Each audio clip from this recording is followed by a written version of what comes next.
We'll start with, let's go ahead and start with representatives of the town of South Whitley, our EMS dispatching issues. Hello. Hi, Randall. Hello, how's everybody? Good.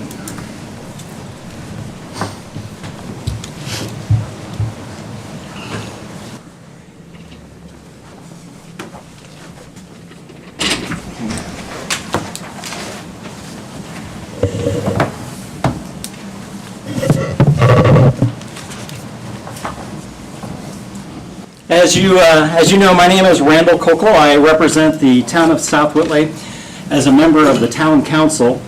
I am joined today by Greg Hockemeyer, legal counsel for the town of South Whitley, Scott Sigerfoos, and Patrick Unger with Lutheran Health Network. The reason for my visit today is to inform you of the implementation of Lutheran Whitley Emergency Medical Service in South Whitley and to inquire about the consideration of county dispatch. Following my remarks, I would be happy to answer any questions you might have.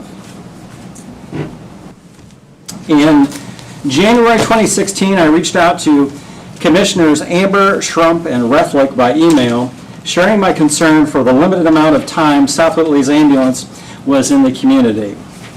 Because of my position with the Whitley County Sheriff's Dispatch Center, I explained the high volume of inter-facility transfers and standbys were most likely the cause of their absence. Both Commissioners Amber and Schrump spoke with me in person, informing me that they were reviewing the matter.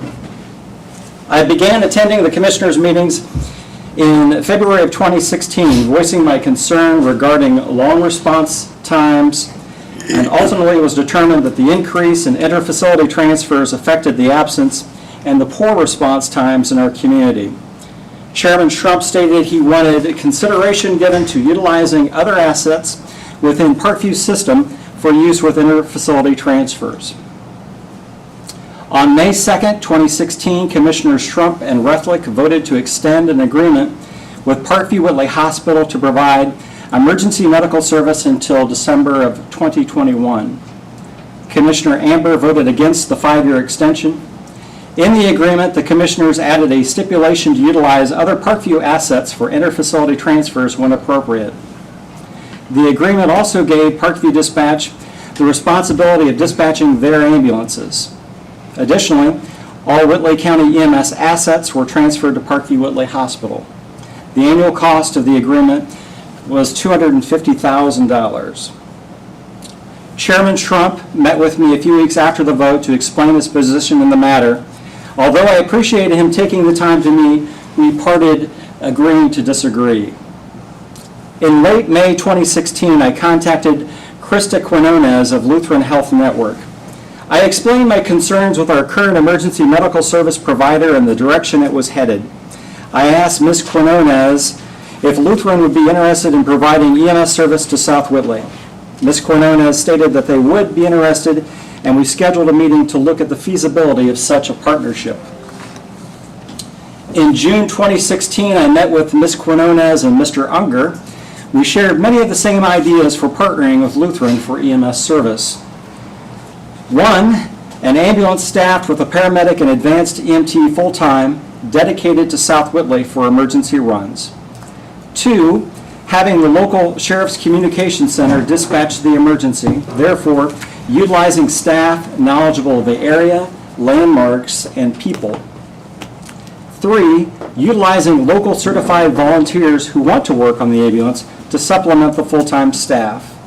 And 4, utilizing our well-trained first responders for a team approach of patient care. After several months of negotiations, an agreement was reached in November of 2016. Ambulance service would be provided to the community at no cost to the taxpayer. Lutheran Whitley EMS will be the primary provider in the town of South Whitley, with Parkview EMS being the secondary provider. Lutheran Whitley EMS would be a supplement, not a replacement, to the current provider. All components of Lutheran Whitley EMS are in place, with the exception of dispatch. Staff has been hired, facilities have been leased, and the ambulance has been branded. A formal request has been made to the Whitley County Sheriff, Marcus Gatton, to to dispatch medical emergencies for South Whitley. With the current regional EMS system, we have found that an ambulance isn't always close by. By implementing Lutheran Whitley EMS and its dedicated coverage to our community, we are essentially supplementing our current provider and extending the excellent care provided. All of this at no cost to the taxpayer. The Whitley County Dispatch Center is the public safety access point for our community. In other words, all emergency calls from South Whitley are routed to the County Dispatch Center. Allowing Whitley County to dispatch for Lutheran Whitley EMS affords us the knowledge of 127 years of combined experience. All the dispatchers are emergency medical dispatch certified and knowledgeable of the area, its landmarks, and people. One phone call accesses the system and enables the caller to utilize all the resources available. Those resources include law, fire, EMS, EMS flight, EMA, Department of Natural Resources, and the coroner, to name a few. For 11 years, the Whitley County Sheriff's Department communications officers handled medical emergency calls and dispatched Parkview ambulances. Since December, Parkview now dispatches their ambulances, but all the resources necessary remain in place and available. There seems to be some hesitation regarding the dispatch component of South Whitley's ambulance service. Whitley County Sheriff is supportive of dispatching for South Whitley. However, the commissioners seem to be reluctant to consider the matter. The current ambulance provider often dispatches the South Whitley-based ambulance to Huntington, North Manchester, and other areas in and out of the county. In a life or death situation, minutes count. The residents of South Whitley deserve better than sharing one ambulance between 3 counties. Spreading ambulance service across a large area steals minutes from patients who can't afford to wait. My question to you, if Whitley County could dispatch for Parkview in the past and those resources are still available and not utilized, then why not dispatch for Lutheran Whitley EMS? Thank you.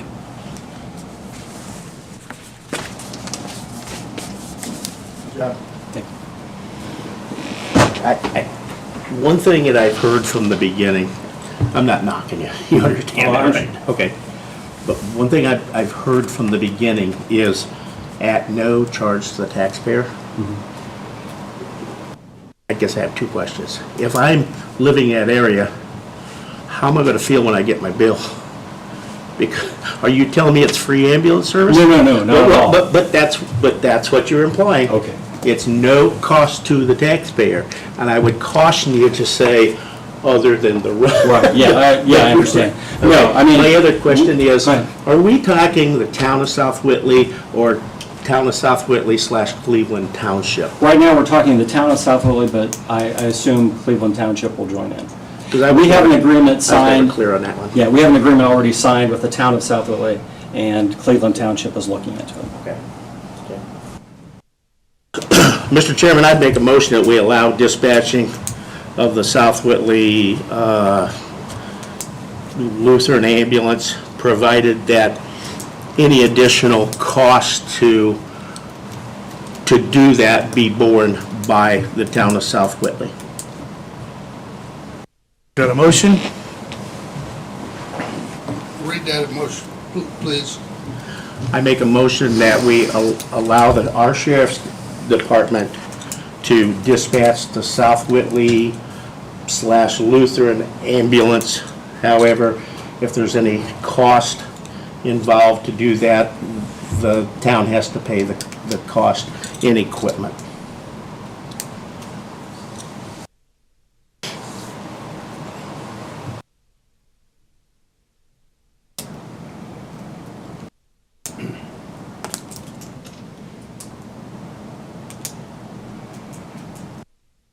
I'm on an island here. Yeah. Not hearing a second, the motion dies. What I would like to do is have some thoughts from our attorney. Well, you've contracted for ambulance service. South Whitley has the right to have their own service by statute. I think they're doing that. I've offered you the legal opinion before, which was directed to the sheriff. Right. That it's the commissioner's decision whether or not, as you voted on just a minute ago, whether or not to provide the dispatch. That would be a contractual matter, as Don requested in his motion. And so my understanding, I guess, just from listening to the debates for the last couple of years, is the county does not want to be in the ambulance business. That's why you contracted with Parkview. And so that's the way it is. I mean, if South Whitley wants their service, they're going to have to find their own dispatch. Assume Lutheran can provide that in some way. So that's really all it is. You know, one of the concerns that I had, Don, with this is that in providing the medical information for dispatch, that was one reason that we contracted with Parkview to get away from the liability issues there. And, you know, that was, I guess that's one of my major concerns. Well, I want to go back to what Randy said, because he's right. Our staff has provided this service for, you said 11 years? 11 years. I did. And 6 of those are with Parkview. We've dispatched Parkview ambulances for 6 years. And now you're saying essentially that, Can I finish? Go ahead. Wait, just to say that, so we do have the people, and we do have the ability to provide emergency medical dispatching.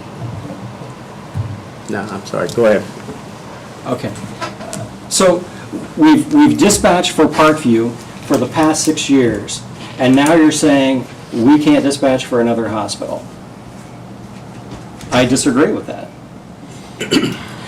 I am concerned that that ambulance is out of our area quite a bit of the time. And you know, when I first spoke with you back last year, the problem was with interfacility transfers. Now, it's that you have regionalized this service.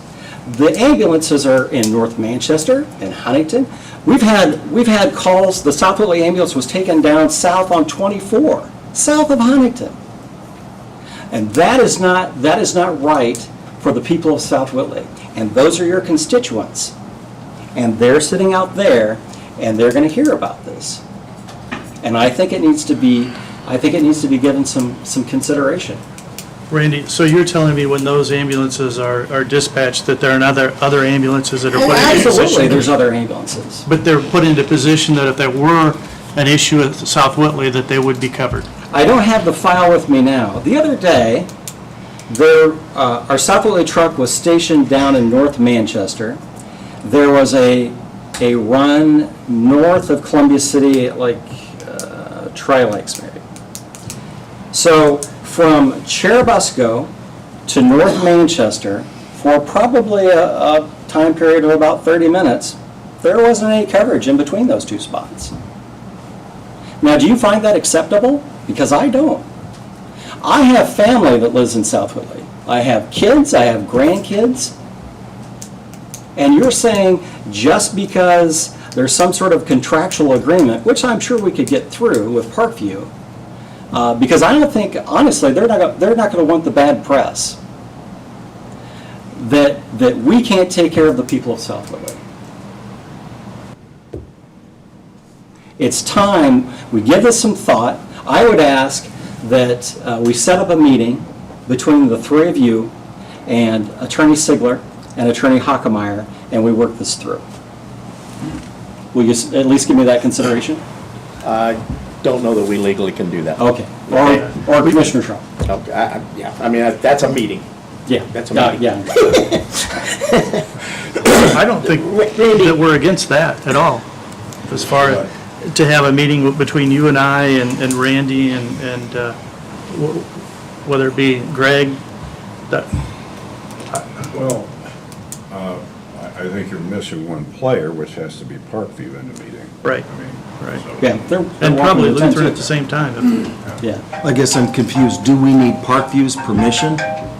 Yeah, they contract with us, so anything we decide on ambulances, we're very sensitive because Did there they, are designated to do our dispatch and our ambulance service. then they're exclusive in that?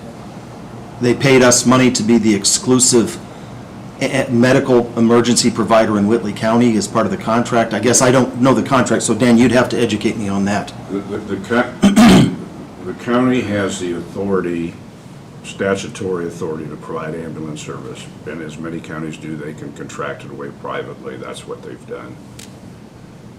So, whatever term you want to put on that, that's why they need to be part of the meeting. That's all I'm saying. And is the contractual agreement, is that through the sheriff's department? I mean, it seems like to me the contractual agreement is between the commissioners and Parkview, but, Correct. I mean, does that include the sheriff's department? No. Okay, so if Mark said, I want to dispatch for Lutheran. I'm not going to argue the law with you, Randy. Yeah. I've already offered my legal opinion on that. No, the sheriff does not have the authority to contract with anyone. The commissioners are the authority to enter into contracts with, regarding dispatch, regarding anything with ambulance service, not the sheriff.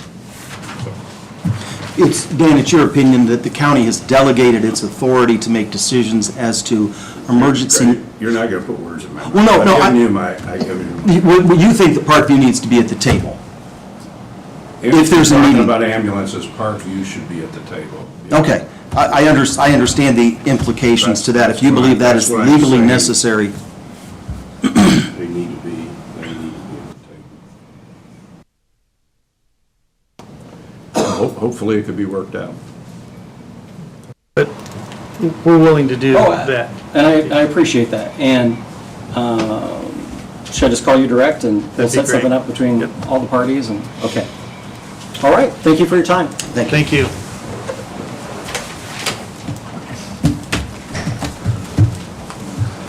Okay, Dan, did you have anything other than this? Only the Narcon policy, which I have approved in the last form that was provided to me by Gina Jensen. I'm sure she won't be here today. But Right. But, so whenever you get a chance to consider that, I think from the legal sense, it can be approved. Does that policy state in there somewhere that we have to have a medical director or so-called overseer? Yes, yes, it does. In So two that spots, she changed it, and I'll, when I go back today or tomorrow morning, I'll send a copy of her reviews. I thought she sent them to you, her revisions, excuse me, but, yeah.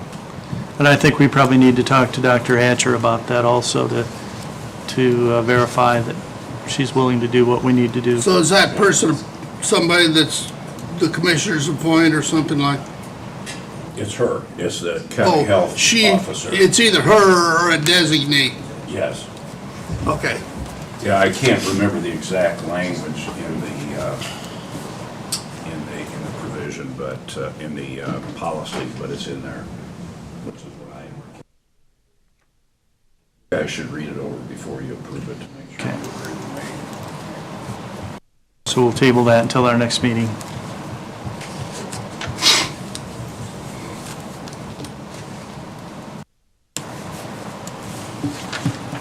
Okay, John here.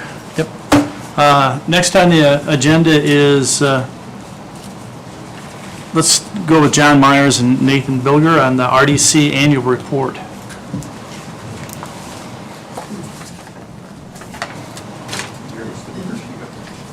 Okay.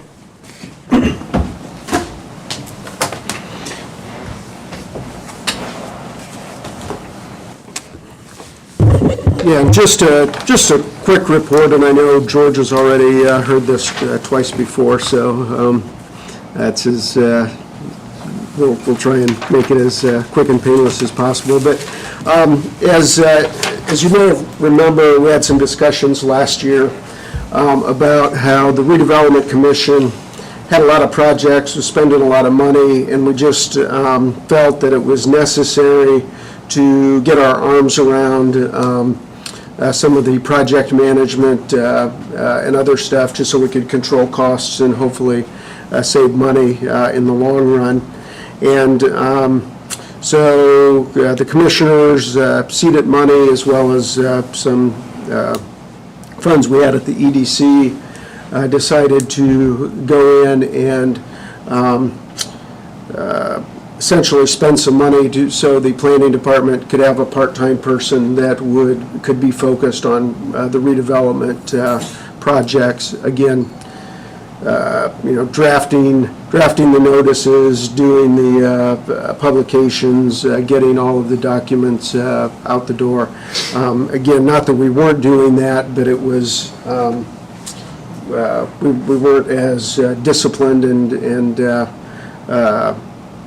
timely about it as we could be, so it ended up impacting in terms of spending more money on attorney fees and spending more money on other things. And so as part of that,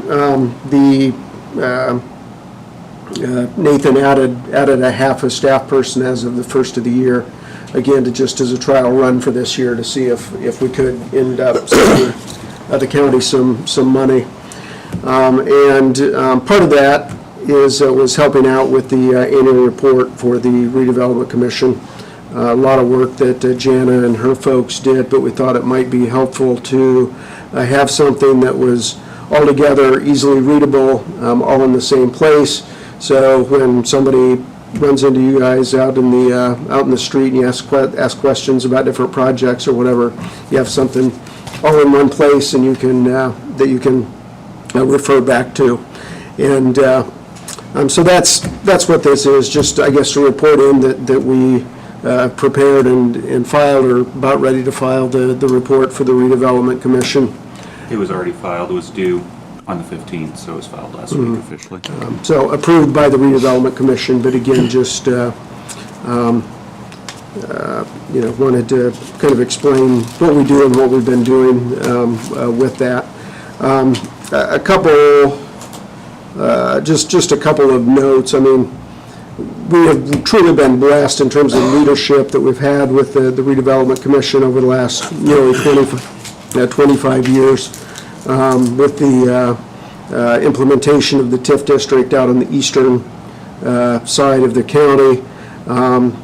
Just the development along US 30 really speaks to that. Also, if you look at the consistently over the last 25 years, Whitley County's been consistently in the top 10 counties in the state in terms of overall wealth, overall average household income, low childhood poverty levels, low unemployment, again, relative to our neighbors surrounding us. So it's been a great tool that we've had available. TIF districts sometimes get a bad name because the counties or redevelopment commissions that implement them don't always follow the rules and do the right things as closely as they should. But again, we've been blessed with a strong redevelopment commission, and I think some of this work we're doing now just really takes that to the next level and sets us up for even better things in the future. There's a list of different projects in the annual report. I think it's on page 5. Again, just gives you a sense of what the redevelopment commission's been up to and what the tax money that's collected as the tax increment out in the tax increment finance district has been used for. And then we also wanted to collect all the information in one place in terms of what the money, the revenue is that's coming in out there, what it's being spent for, the different bonds that have been issued. Again, just trying to collect all the information with the redevelopment commission and the TIF district all in one place. So again, so everybody has the same transparent information available to them if any questions come up. I'll add in too, you see on page 6, the expenses sheet, it's $3.9 million, a little bit more than that in expenses for 2016. Much of that is actually in bond payments. The SDI bonds are rolling off this year and next. So the expenses will go down significantly as those two bonds roll off. We do have, as you go forward into the document, on page 8 and 9, gives you the list of bonds, outstanding obligations in the Union TIF, that's the major TIF. And you can see Series A and B from 2008, those are the two SDI bonds.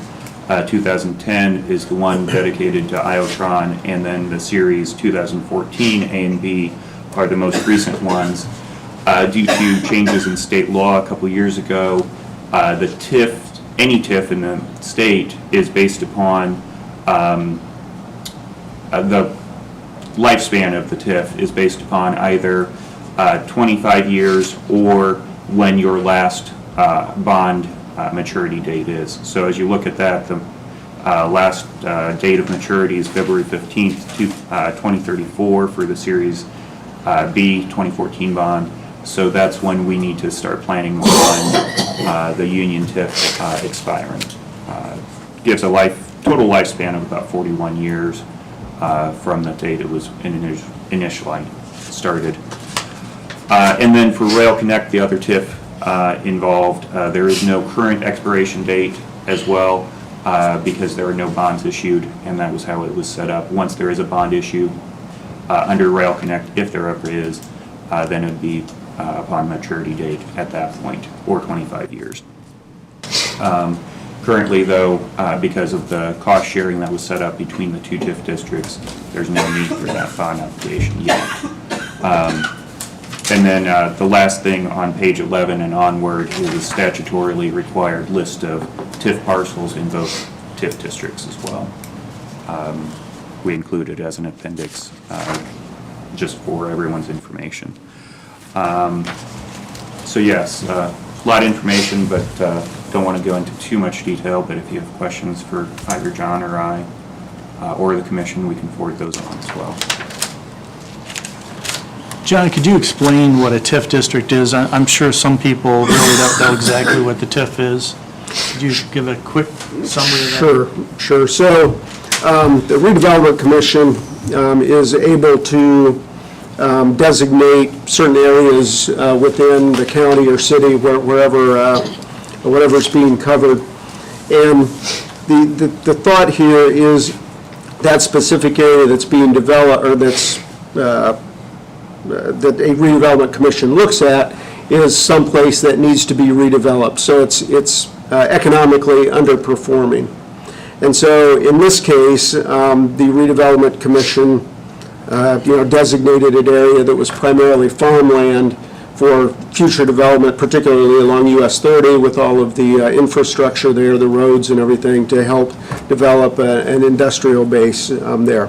So when the TIF district is first set up, the county, or the redevelopment commission takes the assessed value of all of that property in the area, and as that area is developed, any additional tax revenue that's collected in that district that is related to, say, new industrial buildings being built or other economic development, those additional taxes over and above kind of the baseline taxes being collected can then be captured by the district and reinvested back into that district to build out infrastructure. So sewers, water mains, roads, other types of things that will then help support those industries that are in that area. So,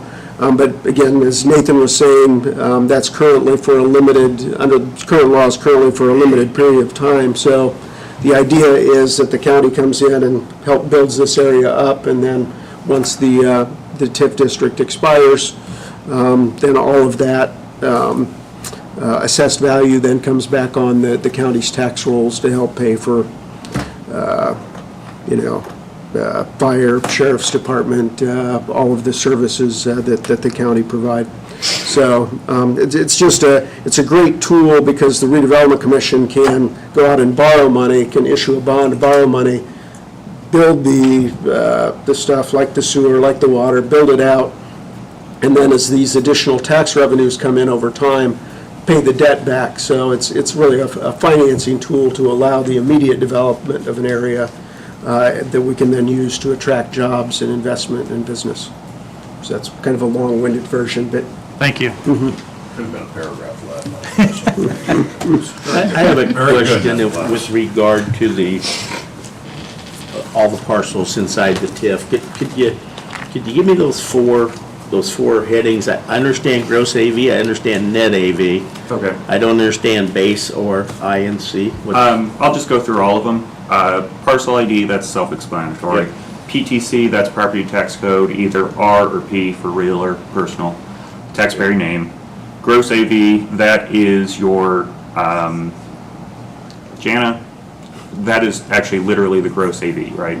So total net AV would be minus any sort of deductions. Right. The base AV, as John was saying, is, and back in 1993, what the assessed value was, plus or minus changes over the years. So it's not the value in 1993, it's that value plus inflation plus other factors.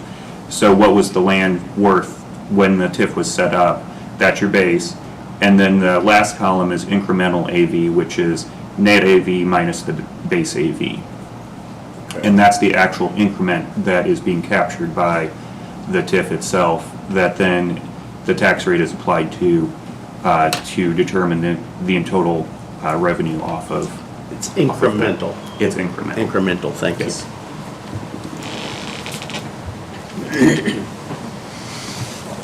Tom? No, I don't have any questions. Thank you. Thank you. Thank you. thanks. Great explanation, John, really. Thanks, Dan. I get an A? I'm an A+. Okay, great. Thanks, Professor. You want me next? Yeah, let's go with Okay. plat. This is acceptance and approval of some plats. Yes, I have two plats that have been outstanding for a while from last month's Plan Commission. One is Francis Estates here, which is simply adding some acreage to a previous, signatures right there, to a previously approved plat. And then the other one is Buck Ridge, which is actually a two-lot plat, and it's a two-lot plat because one lot is totally new and the other lot was required because of subdivision control ordinance requirements. Plan Commission has already approved both, so it's just accepting and approving each one of them. And was this with secondary staff approval then? Correct. Can we approve them both at once, or we need them separate?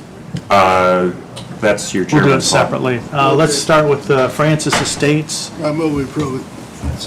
Got a motion and a second for approval. Any further discussion? All those in favor raise your right hand, opposed the same. And then the next one will be Buck Ridge for plat approval. I also move we approve that one. Got a motion? Got a second? Any further discussions?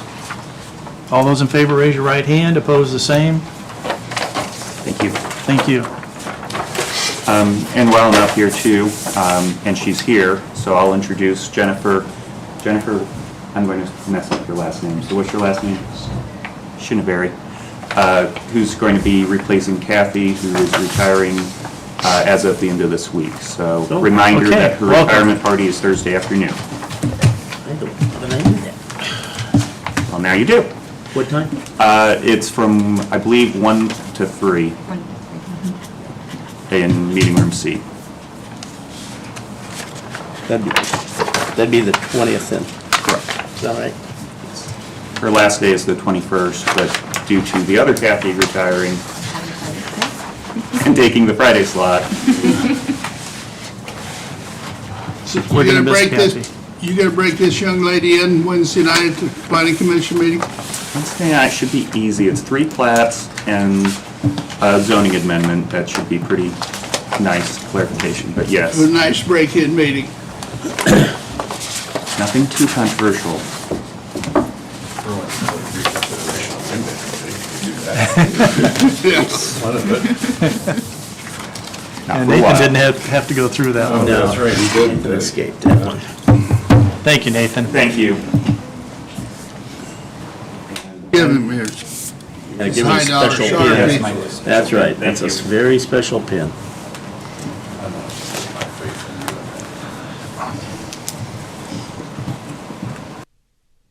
Okay, Cindy Barnett, extension update. No, I think from here on.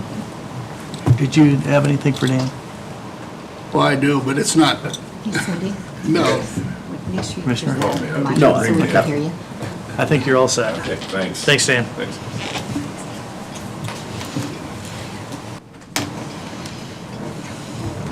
I'll try not to repeat myself too much.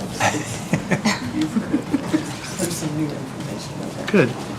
New folder, too.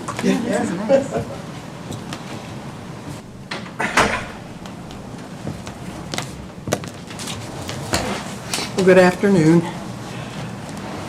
As you know, John and Todd and I, the three extension educators in Whitley County, like to come and visit with you at least once a year just to kind of give you an update on what's going on with the extension office. So I've put together some documents in your folder on the right side, and I'm certainly not going to read all of these, but we try really, really hard to make sure that everybody understands extension, and we realize every day that people don't understand what we do and how we do it. So some of this might be a repeat, some of it might be new information. So anyway, so I thought I would just kind of, share some resources with you. So if you look at the pages on the right side of the folder, the Indiana Law and Extension, the Cooperative Extension Service is over 100 years old. We're cooperative because we are part of the federal government, part of the state government, and part of the county government. So this is just the documentation of where it is in the Indiana Code that says that the Extension Service is a part of each county in Indiana. And some of this also, refers to county council since they're the funding agent. But because we also deal with personnel, it fits under commissioners also. So if you look under section 1 on the first page, it just talks about how the county will provide an office in each county. So in Indiana, there are 92 extension offices, one in each county. If you look under section 2, it talks about personnel. And it does say that there must be one administrator. So in Whitley County, that is me. Purdue's title for my position for the administrative part is County Extension Director. On the county level, it's department head. So I play that role, and it's about 20% of my time. If you look under section 3, it just talks about the duties of the extension educators. Okay, so anyway, people often ask us, it's kind of like, prove to me why you should be a part of the county government. So that's where it is in Indiana law.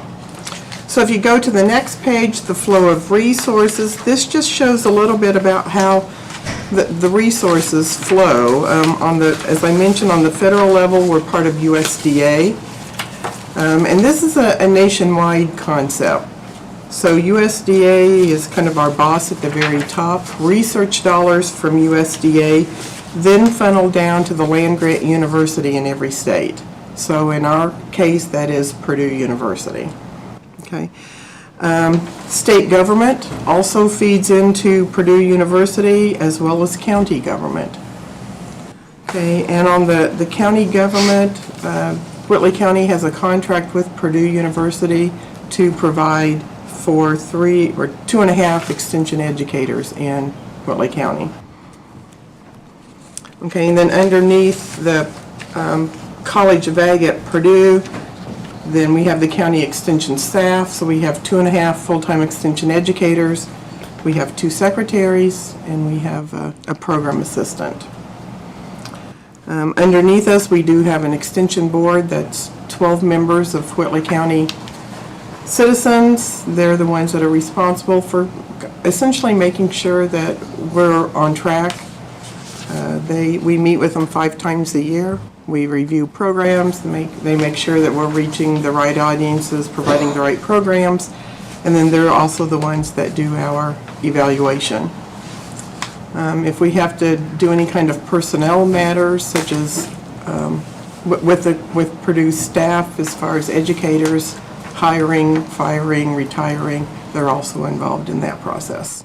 The Extension Board is not involved in personnel process if it involves the county employees. Okay, the next page, what is Purdue Extension?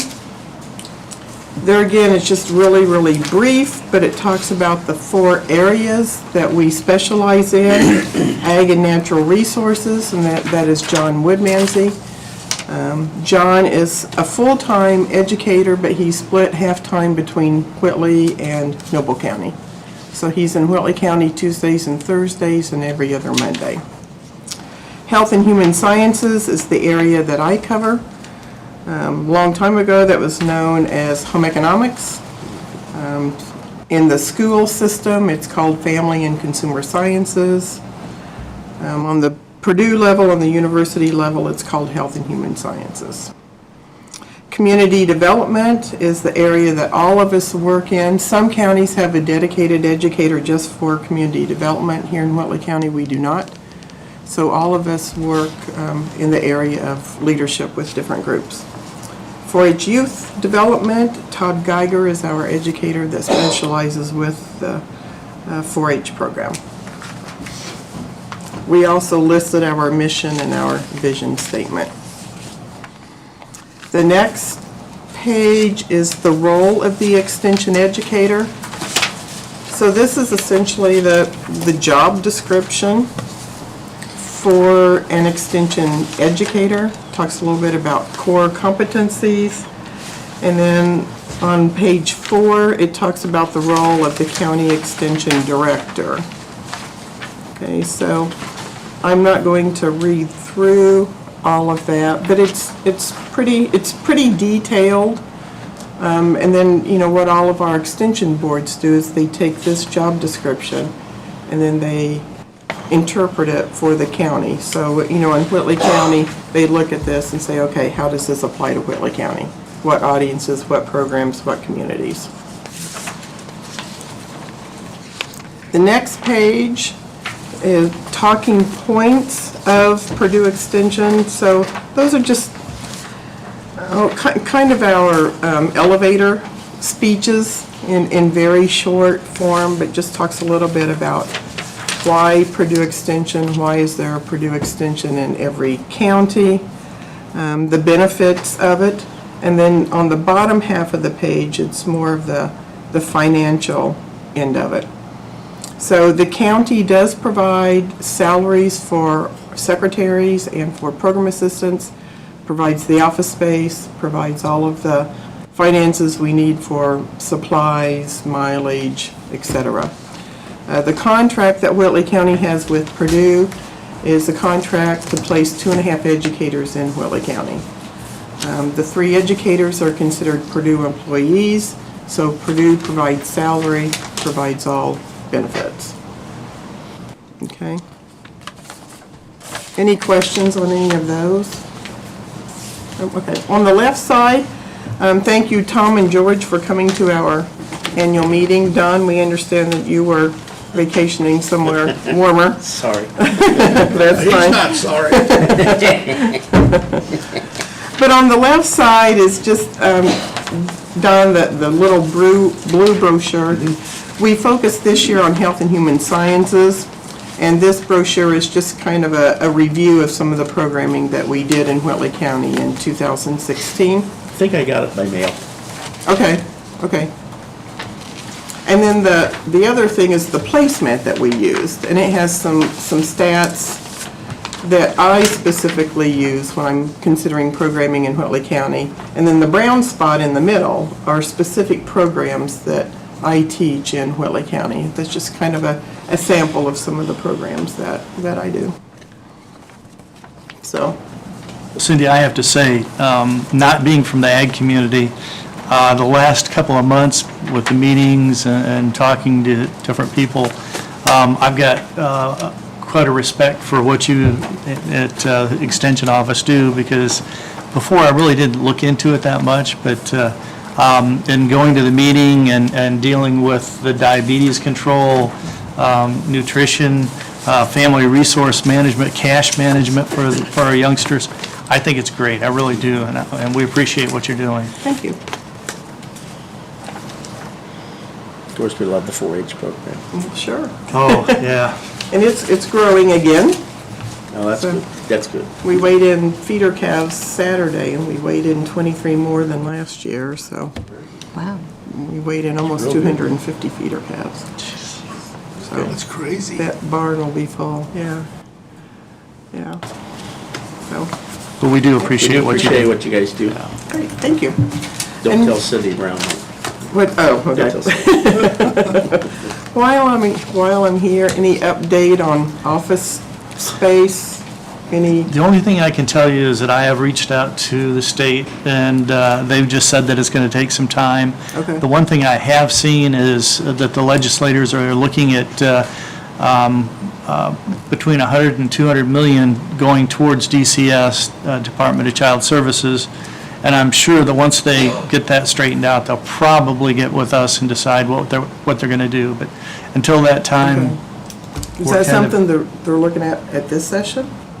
yeah, So that'll be Of course, we don't next know week or what's two. gonna come out of it, but Right, that's what right. they're yeah. Right, talking about Yeah. at this time. okay. But the needs are there for our children anymore, and they're trying to take care of that. Sure. Okay. Let me know. Thank you. Okay, thank you. Thanks, Cindy.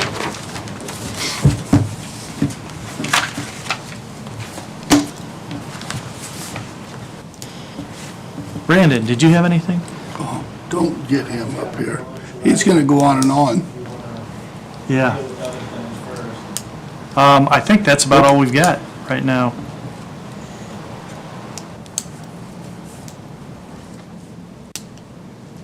Hang on.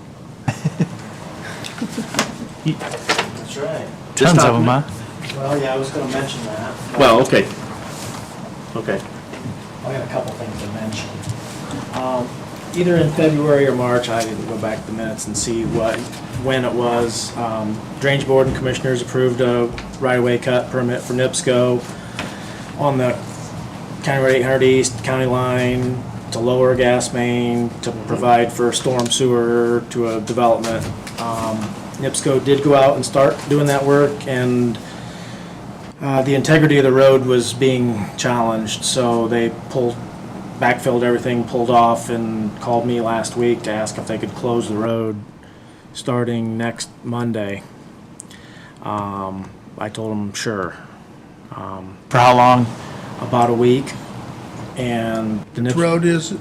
800 East, County line. between, yeah, county line, between 14 and 700 South. It's right at that bridge. It's, No, it's not at a bridge. It's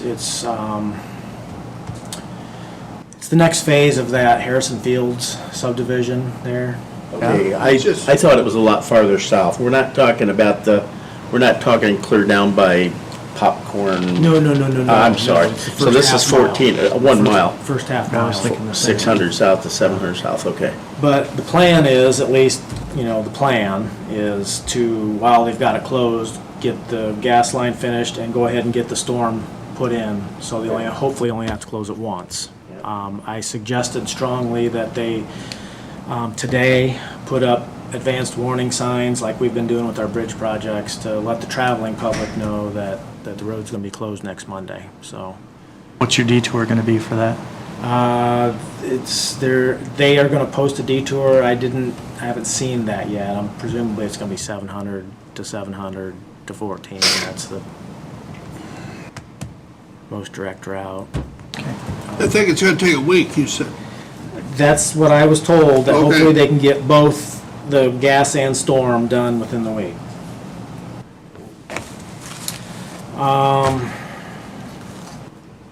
I emailed you all the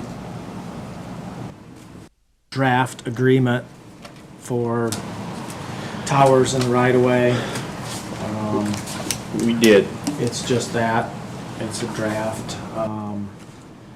So Brandon, here's where I want to go with this issue, okay? If you'll let me indulge a little bit. I've talked to these guys. The subject, you know, this is the subject at the state as well, because the state wants to control that. From what I read in the Journal-Gazette this morning, they have decided to do a summer study of it, that they won't be dealing with it in this session. So, to be honest with you, I'd like to make a motion that we institute a moratorium on any poles in county highway right-of-way, at least until we have an opportunity to meet with the state during the summer session. Personally, I think it should be local government to make this decision, not state government. So that's kind of my thing. Well, could we really, and I agree with what you're saying, Don, but maybe we gotta wait till they make up their flipping mind what they're gonna do before we can, Well, I'm just saying, so we put a moratorium on it, and we just don't discuss it until they figure out what they want to do. so then what, how do you suggest handling This one, permits that come in, yeah, between now and then? I'm just yeah, picking I'm your just trying to brain. make an analogy. When you establish a moratorium, it mean, just they don't doesn't build happen. any. It doesn't happen. You don't approve. They can, no, you don't prove them, you don't deny them, you just let them pile up until there's a decision to be reached. I know I hit you with that cold because I haven't had time to talk to you, so. Yeah, well, and I mean, I certainly understand your point and don't disagree with the position. I'm just thinking of how these things can stack up and how, you know, these people are gonna be coming at me over this, because I'm the front man on this stuff. And I don't deny that, you are. So, You're talking about all those are request permit to install poles in county highway right-of-way. Is that, are we talking steel poles, wood poles, all poles? all poles, All poles, okay. all poles. And I guess if I'm Brandon Forrester, you ask me how do I do this? If I'm Brandon Forrester, I say, that's the commissioner's decision. Oh, yeah. Well, Not mine. I didn't make that If decision. it's all poles proposed to be in the right of way, that's easy for me. Yeah, I wouldn't have any caveats to it. Okay. That's, Do you see any issues with that? that, you know, there could be legal issues. Other than legal issues, I guess I'm looking for, is it something that other utilities will request that we're not going to be able to do anything for replacement of poles, or Well, I mean, we're just saying new placement? Is that what you're saying? Okay.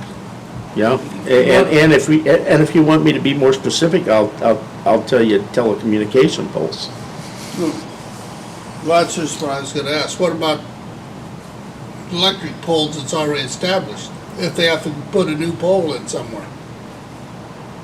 Talking about a replacement pole? Well, That'd be totally different anyway. like a new service. a new Yeah, service. I'm just trying to think of, No, I got you. I guess we're talking about telecommunications poles right now. So if that's how you want me to make the motion that we establish a moratorium on any new telecommunication poles in county highway right-of-way, that's my motion. well, and I'll second it for some more discussion. Okay, we've got a motion to impose a moratorium on telecommunication poles within the county right away. And I've got a second. We'll go with discussion.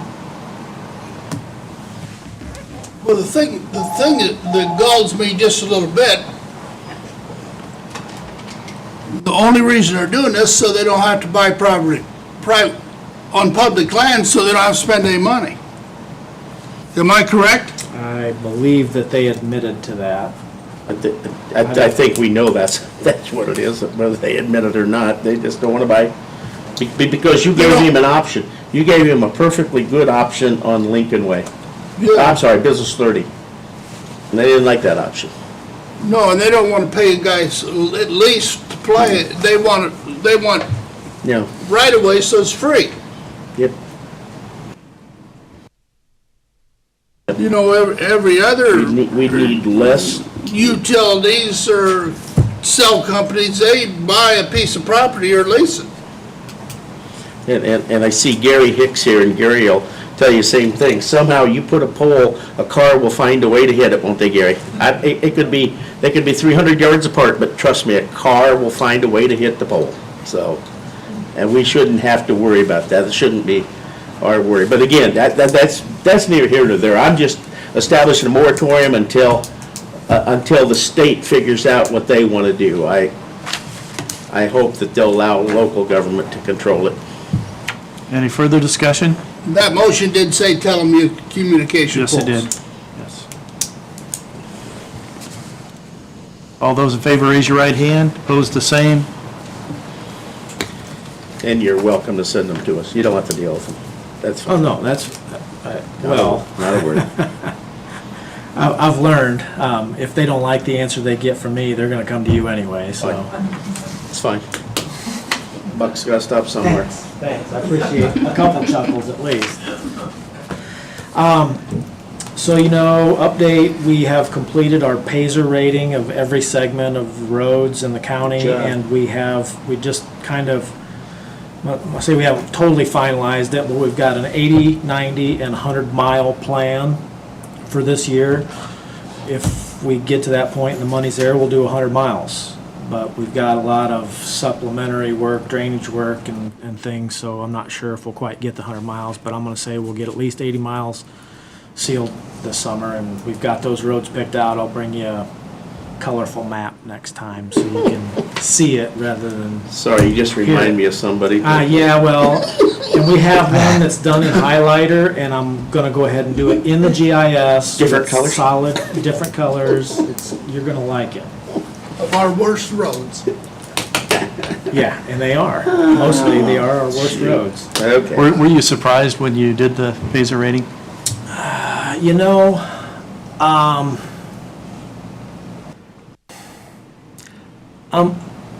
don't know, because I didn't look at every road last year. I know last year when I started, we spent 6 weeks and 600 tons of cold material patching roads. And we picked, after we double sealed, we picked the 40 worst miles that we could find, basically, except for 3, which we're gonna do this year, because we had all kinds of drainage work to do.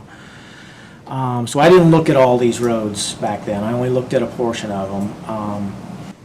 There's a lot of roads that are really cracked up that if this winter had been worse, they could have just been completely blown up. So we Lucky. kinda got lucky. The tough part is of 632 miles, picking 80 or 90 or 100 miles. And that 110 and 120th mile, is gonna have to wait another year. But, we've got a plan, but we can only do so much. Hopefully, the whole reason for the Paiser rating, or the main reason, was because we have to submit this plan, we have to make this one-year plan into a 5-year plan, submit it to the state, and hopefully get some money for next year. They're not done yet, but I believe that they're not gonna change anything with regard to the Community Crossings grant, which means that we could get a 50-50 match up to $1 million. So, that would be huge. That would be another 100 miles, basically. Or, 50 miles of this, 50 miles of that. We'll deal with that once we get the award, and we'll just keep it in, you know, if we get that 100 or extra $1 million, here's some things that we can do with that, but I'm not gonna put together a plan basically until I see the money. If you know what I Could mean, we- if you know what I mean. Could we really do that? I What? mean, do we have the ability to do To another spend 100 it? miles? Just say money wasn't an object, forget the money part. Do we really have the, The time and equipment. Time and people and equipment. Employees, well, we got 2 new tandems, we got a new chip spreader coming, and we got a new skid loader, so, well, it's good. we're gonna be able to get more done in the off chip seal season, you know, Good. with the drainage. Part of, one of the things that we've talked about is we've identified a few select Never heard roads. that- I'm sorry, never heard that phone ring before, honestly. You know, and Tom's aware of, and you guys probably are too, of some of these roads that we've identified that need some wedging done, and that's, off the top of my head, Airport and 250 West. Those roads, they're just, and there's a lot of them that are like that. Some of them that we're doing this year probably could use some of that, but if we don't do something this year, it's the fear of losing it. So, one road that we did last year that was kind of in that realm of really rough, really patched, was 300 East between 205 and 30. And what we did was we patched the heck out of it. We put a lot of cold mix on that road. We peeled the wearing surface off of the Eel River Bridge, smoothed that up on both ends, and we sealed it. And, you know, is it a state road quality as far as condition or ride? Absolutely not. But it's a lot better than what it was. And that's, I mean, that's kind of what we're going for. That's what I tried to express to one of our legislators, that we're kind of chasing our tails right now, you know. That extra money that may or may not get cut from House Bill 1002 is money we need now.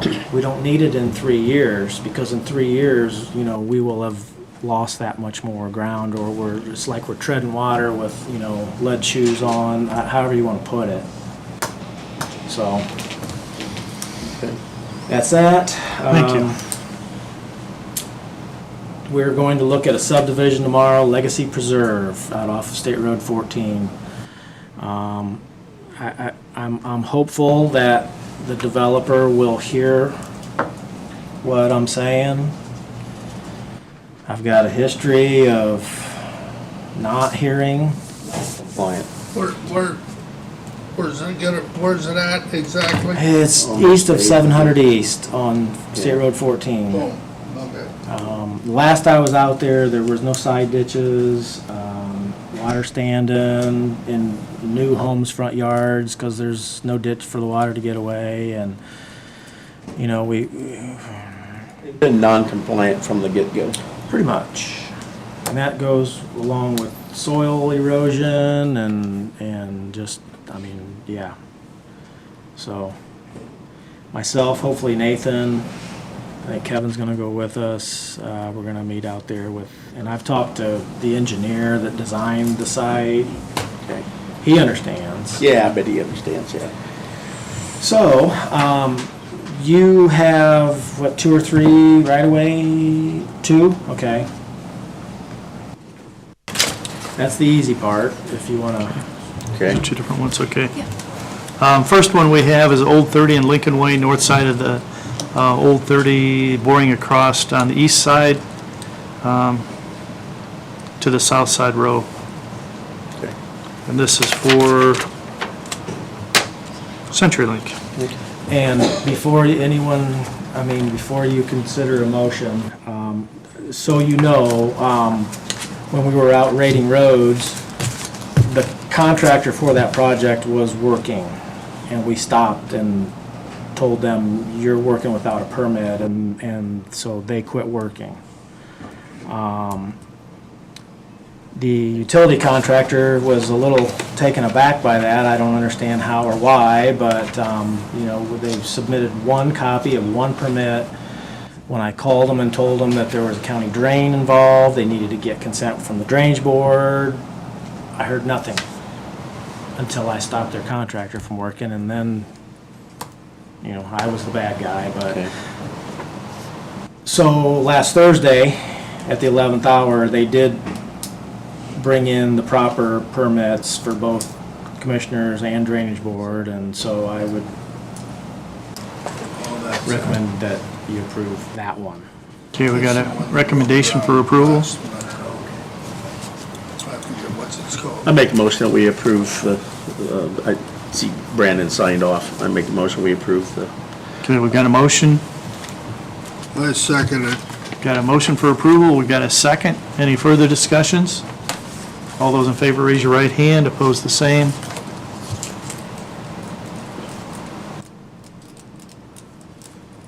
Second one we have is for Bollinger Agricultural Drainage. And they want to bury an 8-inch drainage tile under 625 West. That's a gravel road. Andy came into the office, talked to me, what do I need to do? I said, he had basically everything done that he needed to do. I said, what's your schedule? He says, well, we'd like to start tomorrow. I said, go ahead. I'll reward you for being compliant. And it was private work, you know, help him and the landowner out, so. And you're comfortable with it? Okay. They just have to bring the road back to the condition it was before they started. Right.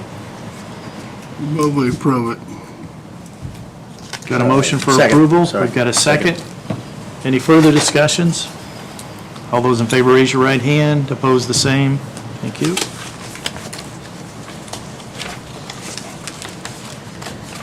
Okay, Tom had to suffer through this morning, me going through these other two permits, but I mean, I don't want you to have to suffer. I've gone 2.5 months of dealing with these people, and they still are not, either choosing not to be compliant, or they don't understand compliance, or what. I don't know how much more clear I can make it.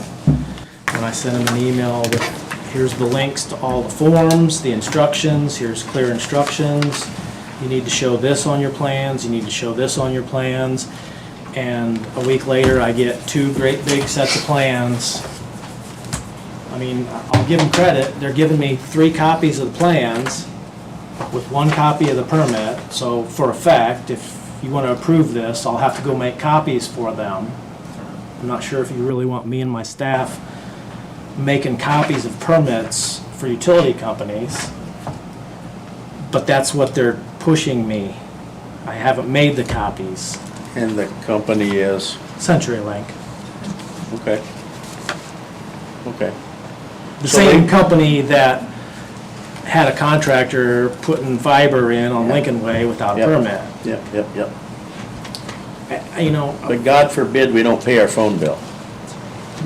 well, you know, yeah, you don't want me to even talk about dealing with, to try and take over Well, a it- business phone number. To me, it's okay? pretty easy. They just do what everybody else has to do. I mean, there's no exceptions to this. Well, when Or Larry there's a Weiss, huge, or everybody does it this way. and- when and Larry they don't like Weiss it. was in the position, I almost didn't have to look at stuff because I knew he did it right. That's what I was wondering about, if we had a change of personnel or something that's Yeah. causing this. It Okay. appears they're having some secretary do it that don't know anything about it, that just. Well, be careful, because the young lad that was in our office last Thursday on the Lincoln Way one misconstrued my comment to the other individual when I said, I'm not your secretary. Somehow he heard that I said he was her secretary, or they were my secretary, or something, I don't know. I said, I'm not your secretary. I don't think I should have to make copies for you. But wait, there's more. and sorry for all this dirty laundry. You all really don't need to know this, but they do. So if you're gonna sit here, you're gonna hear it. Look similar? Yeah. It's a fax cover page. It says, since you prefer 3 copies for your permits, I am faxing over 3 faxes of the same permit.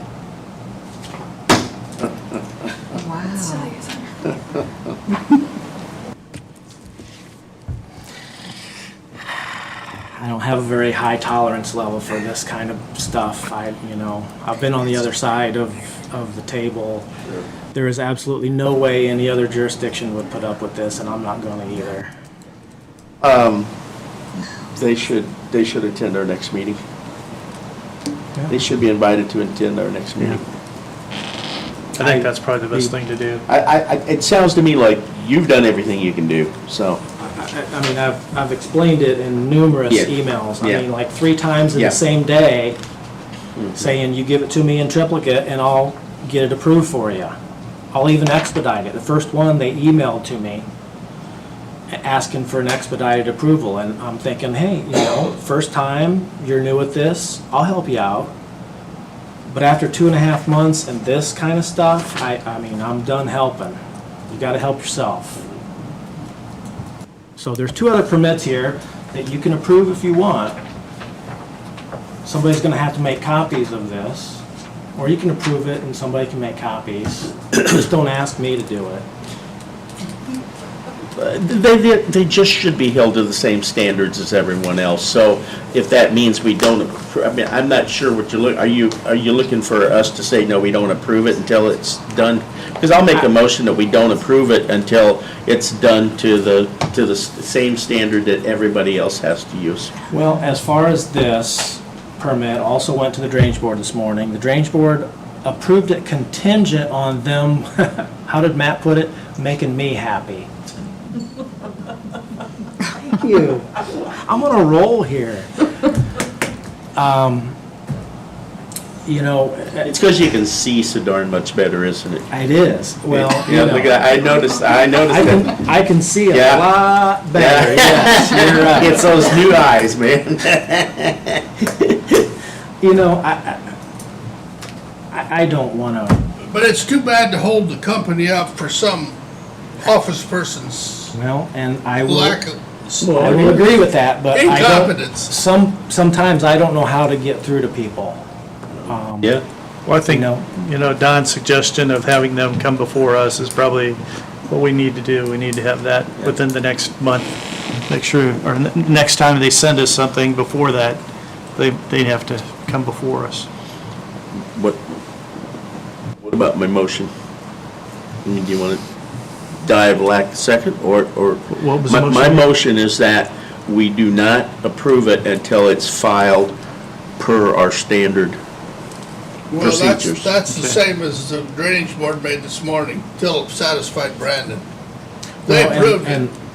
And, that's, yeah, you can approve it contingent, or you can, it depends. I see It your depends point. on how you want to look at this, okay? Because with the Drainage Board, for the Drainage Board's purposes, and for the contractor that's going to do the work, I want it to show on the plans where the county drain is, with a note that it has to be bored 4 foot below a tile, 6 foot below a ditch, and you need to contact the engineering department before you do the work to verify the depth. Okay? Those notes aren't on here. They're not on the plans for the Drainage Board. If, not saying they would, but if the utility says, oh, well, they signed off on the right of way, let's get that going.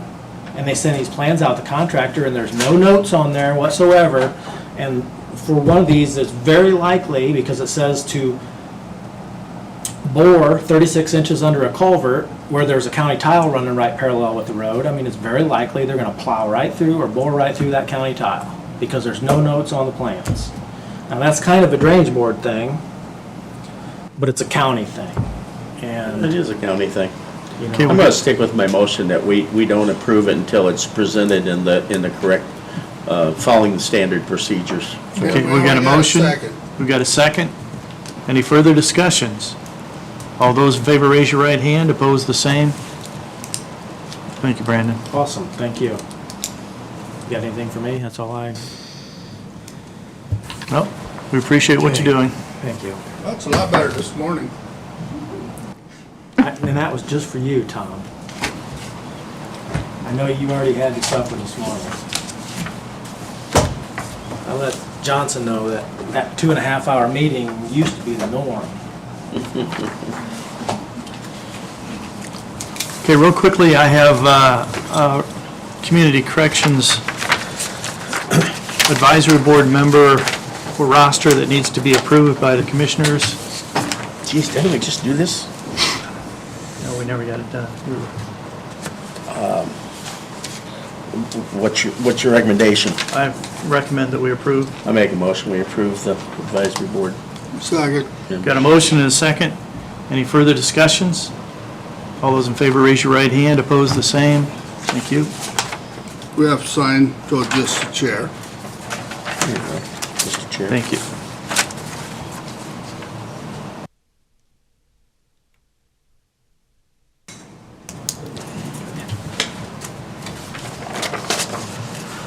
Okay, let's go to minutes.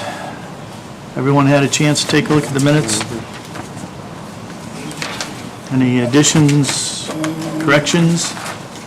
I didn't see any, but didn't that have doesn't mean, I make a motion, we approve the minutes. Second. Okay, we got a motion to approve, and we got a second.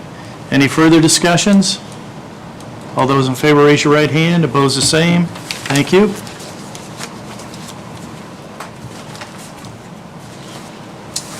Gonna sign that real quick Sorry, I'm sorry. Yeah.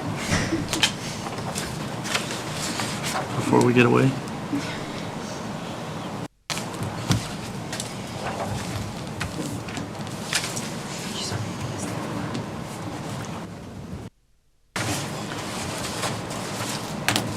That has to be in there.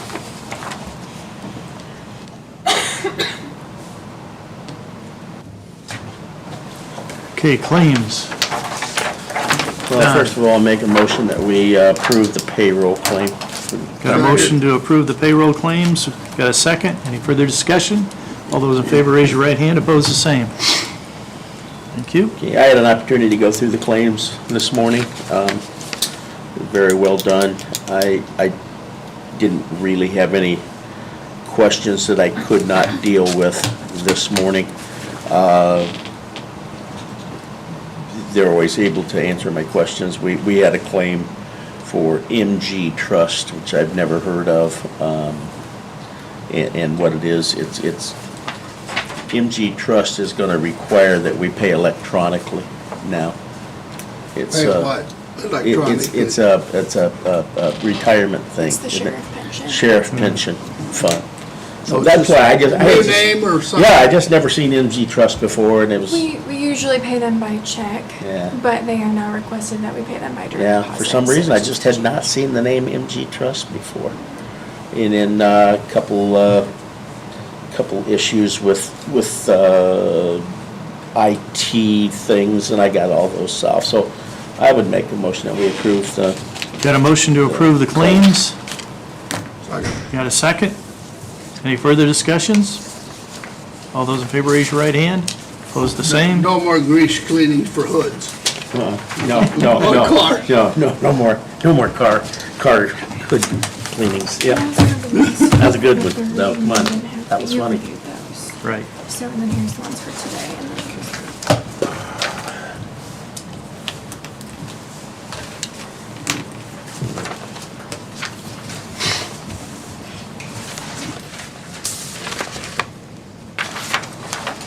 And then Tamala forgot to sign, but she did review the breakdown and made sure that Okay.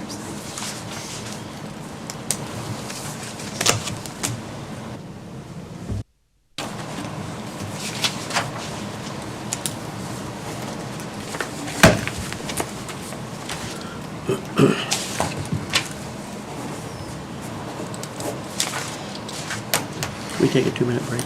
Yep. We'll take a 5-minute break here. It's 2:22. I don't know where the clock's at. He was Yeah. supposed to put. I told him to put it right outside the door. It's still in the same spot. I know. I've been stuck here like the night.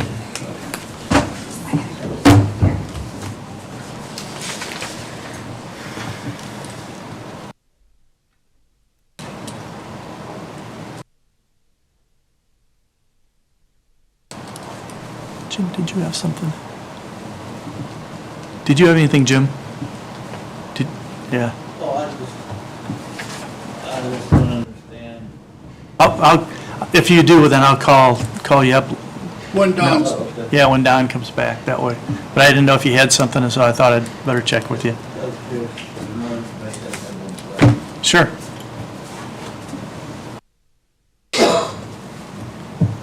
Gary, did you? Okay.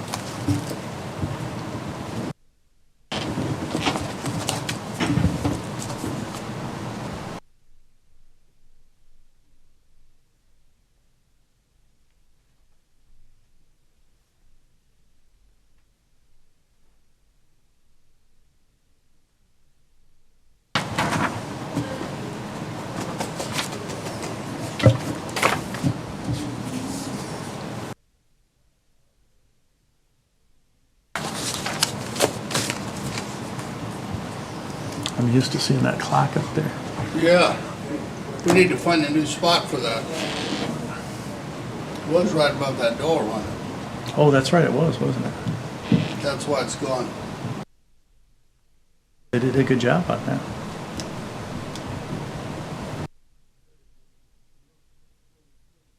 And it'll look natural.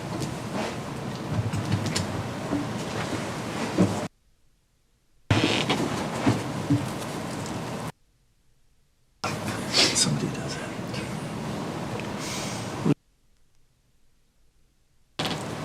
Handcuffs is what it is. Would that thing work back there at the back? Did you see it from the back? Yeah, I think we could.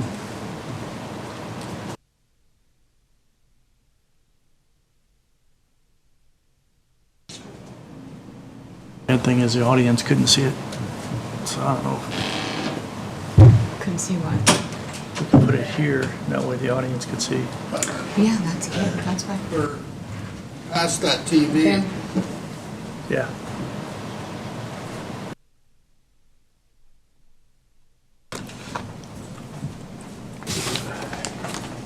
That looks weird. Feel better? Every time I walk by there, I'm like, It almost looks natural, doesn't it? yeah, excellent. I'm using the clock as a clock is. You're just talking Just about had that discussion. Oh, did you? Oh, sorry. Okay. Okay, we'll resume our meeting. Pam, do you have anything? Yes, I do. I have 4 requests to use county facilities. Summertime's coming, so May 4th, 2017, in the evening from 6 to 8 p.m., the Whitley County Ministries want to do the National Day of Prayer, like they've always done in the past. They will use electricity there, but what we have provided at the gazebo will be enough for them.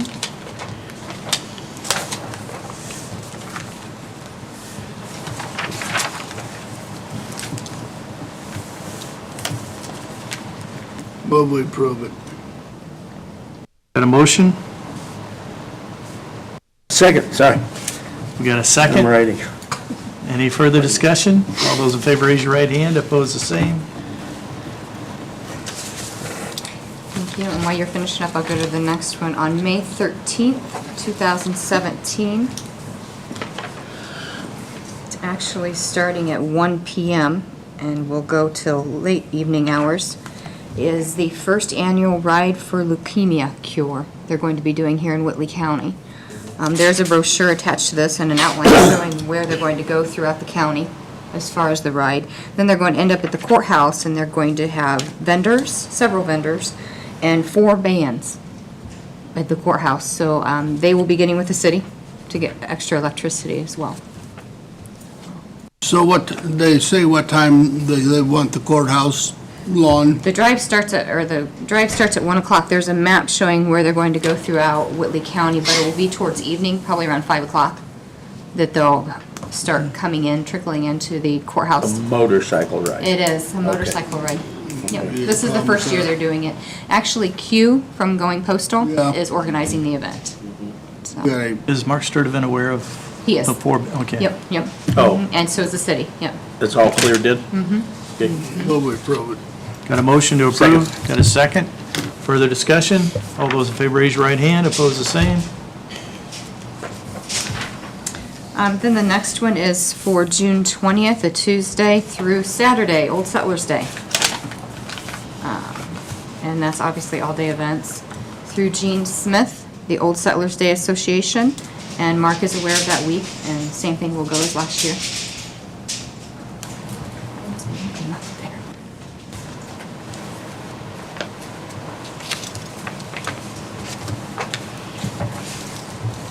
All week. It'd be pretty hard to not approve that. I'm sorry. I believe I'll approve. Got a I'll motion? make a motion to approve. Second. Got a second? Any further discussions? All those in favor, raise your right hand. Opposed, the same.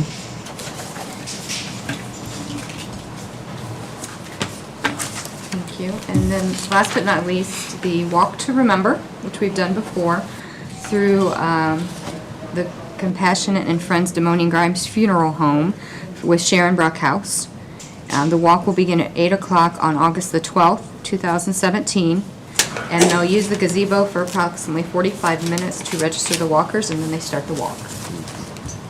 Same as last year. Well, we approve it. Got a motion to approve? Got a second? Any further discussion? All those in favor, raise your right hand. Opposed, the same. Yeah, none of these are nothing new, except Q's thing. Except Q's. That's all I had. Thank you. Jenna? I actually don't have anything at this time, right? Okay. Tom? I don't have anything at this time. Commissioner? No. This is easy. Let's start with Jim Yeager. Jim? I have one question. Lutheran has agreed to provide an ambulance service to Southwest. And if Southwest has an emergency, they call 911. It goes into the county dispatch, correct? Right. I don't know, how is your reluctance not to let those dispatchers, for a certain degree, that use them, dispatch those that ambulance in the Southwest? How is that beneficial to Southwest?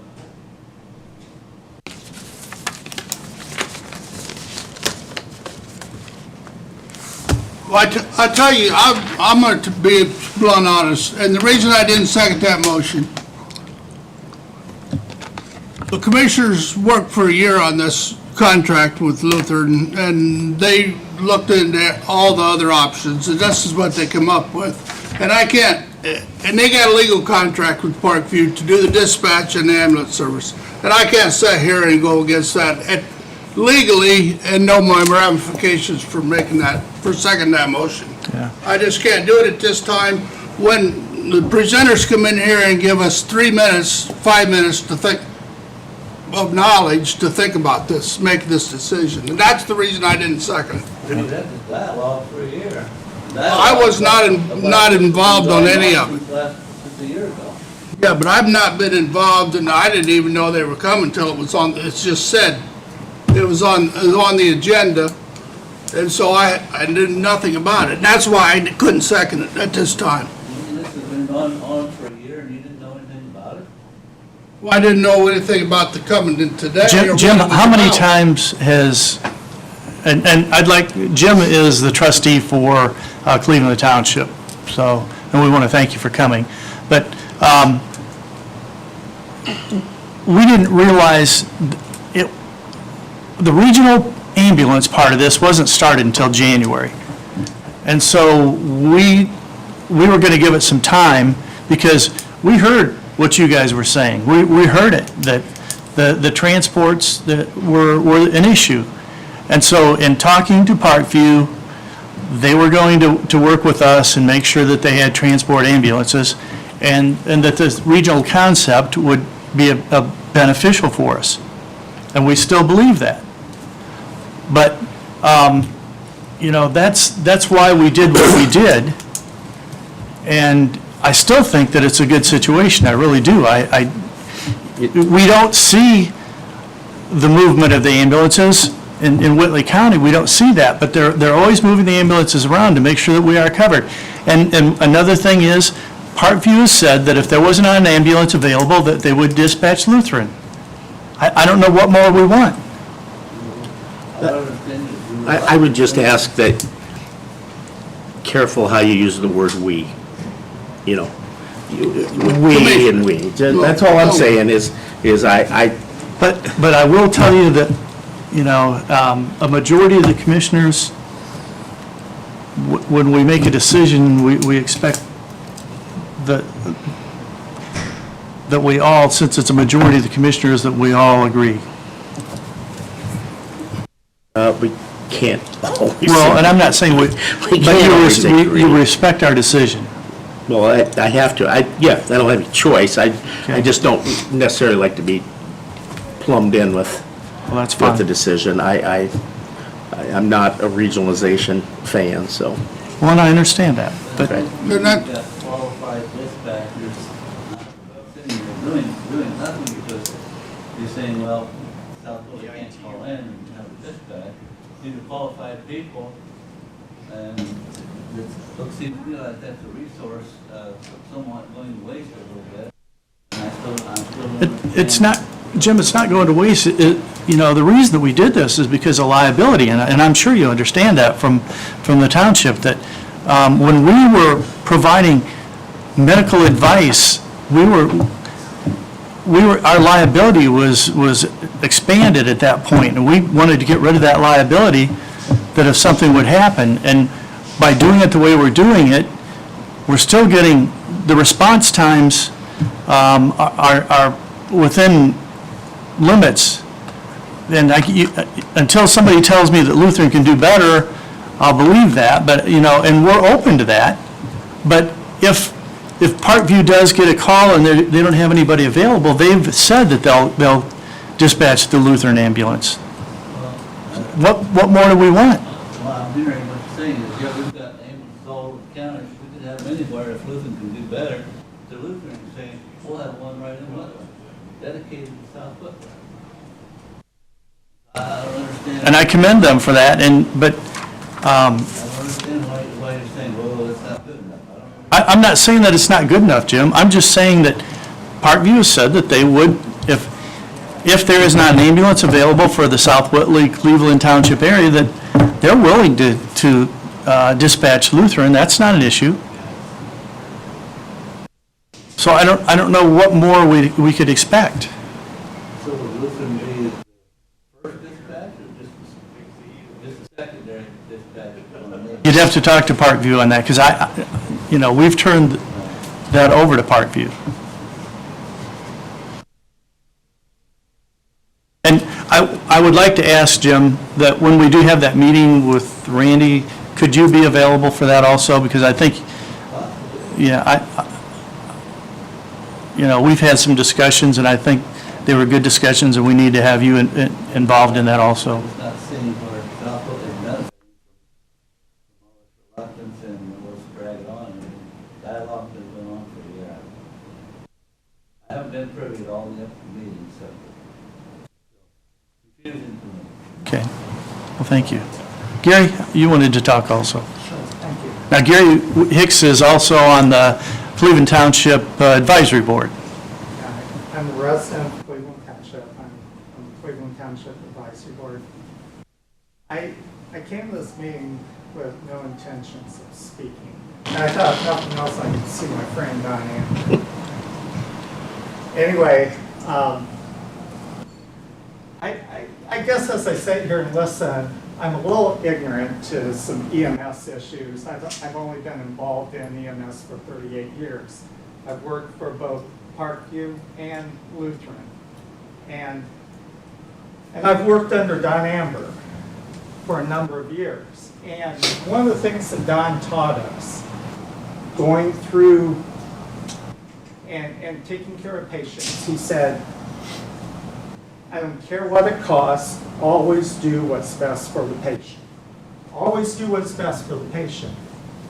I currently work for a boss now that says the same thing. I don't care what it costs, always do what's best for the patient. And as I listen to these things, all this comes back to me, are we really doing what's best for the patient? That's what it comes down to. Or is this more of a political issue? things that boost our pride or what. I can tell you, you wanted to hear it, George, hear it from someone that knows. I can tell you, having Lutheran there will do a better job than Buckeye. That's the way it is. I've worked for both. I know. I just ask that in your decision-making, you really think about what is best for the patient. You're dispatching for Cleveland Township Fire Department already. Why can't EMS be simulcast dispatch at the same time? For the simple fact that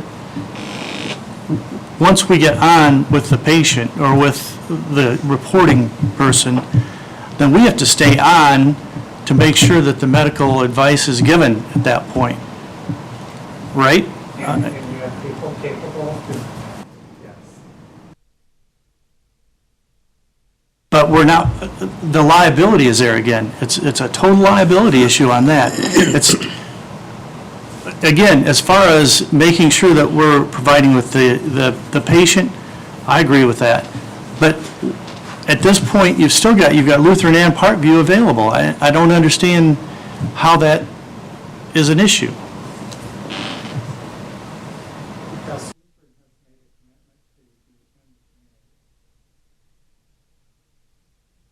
Okay? be in the community and not be pulled out for the transfers.